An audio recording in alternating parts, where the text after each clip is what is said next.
I just finished reading The Judging Eye, which is the first book in the Aspect Emperor series, which is in turn the second series within the larger Second Apocalypse series, all of which are by R. Scott Bakker. The book picks up 20 years after The Prince of Nothing, and before I begin, this whole review will have spoilers of that initial series because there really is no way to talk about this series without doing so. As such, to any who have read none of these books yet, fly, you fools! Anis Verimber Kellis has taken over the Three Seas to form an empire, and now, after 20 years of painstaking care and preparation, Kellis is now declaring a great ordeal that will march up to Golgotharoth to destroy the console before they can resurrect the No-God. It is the ultimate gamble taken to stop the world from ending. It took me about a month to get through this book, which is longer than any of the other entries. This is in part because I chose to read the story slower, because Bakker is so dense as a writer, and in part because the story is much slower than the other entries. The Judging Eye reads like a 400-page prologue to everything that comes later. It isn't plot-driven, instead resting heavily on the characters. It doesn't resolve any plot lines, even the one that serves to climax the story, and you finish the story basically wishing for more. I think Bakker pulls off what he's trying to do in this novel. I was engaged with the story every step of the way, and this is because of the strength of his characters, as I hinted at. I don't need a strongly plot-driven story to keep me interested, but I admittedly slowed down regardless of my enjoyment. I don't know, that's just how it is. While I did enjoy the story, I can already tell that this is going to be my least favorite entry in the whole series, unless I really don't like how the story continues and ends. I doubt that for some reason. This sentiment is simply inevitable, given that this book is really just set up for everything else to come. Presumably that everything else is going to be better. The story would be quite a disappointment otherwise. Let's start with the characters, given that this was the obvious strength of the story. There are a number of returning characters from The Prince of Nothing, from Kellis to Acamian to Esmenet to Proyas to Sabin. Kellis receives no pages from his perspective, which is the perfect way to introduce his character for this new series. Proyas and Sabin are merely mentioned and then briefly depicted in the end of the story, though I know from word of mouth that at the very least they will become more relevant later on in the series. I really can't say anything about them yet. Because of this, Acamian and Esmenet take the center stage, as they did before. Acamian has by far the most interesting and complete arc in this story. Through it, we get to see some cool homages to Tolkien and some of the most atmospheric sequences in the story that I've read in some time.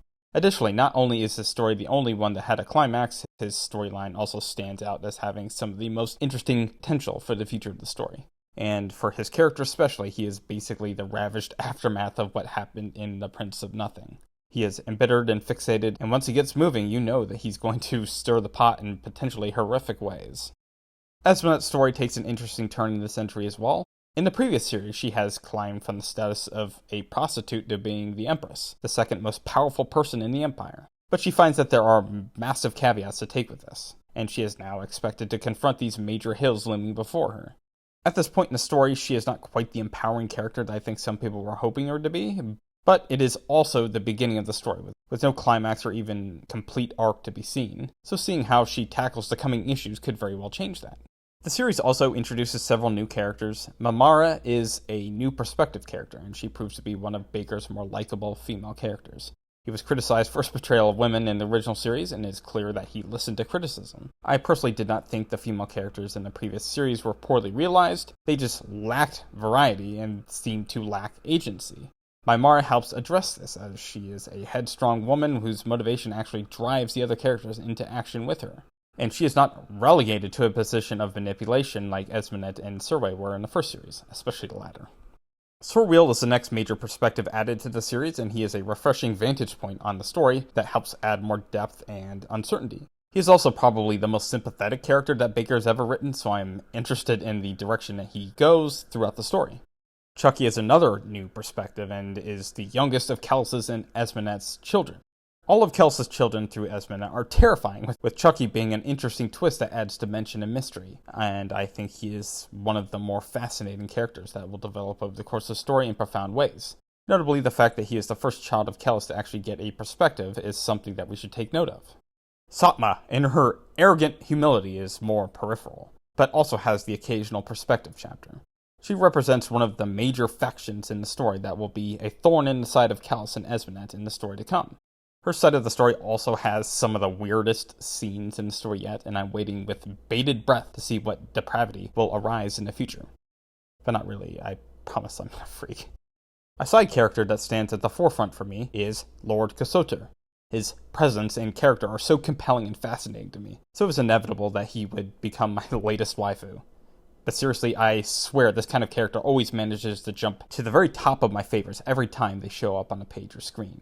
He's like another Marlowe Stanfield with his emotionless, reserved disposition carrying a certain terror in everything that he does. It is no mistake that I actually have a character much like this in my own novel that I'm writing. The climax of the story is the Tolkien homage I was referring to, though I won't specify more than that for the sake of spoilers, even if they are relatively minor. I will say that the locale in this part of the story baptizes you in one of the most unnerving atmospheres imaginable. You are plunged into isolation and silence, only to find horrors beyond all belief.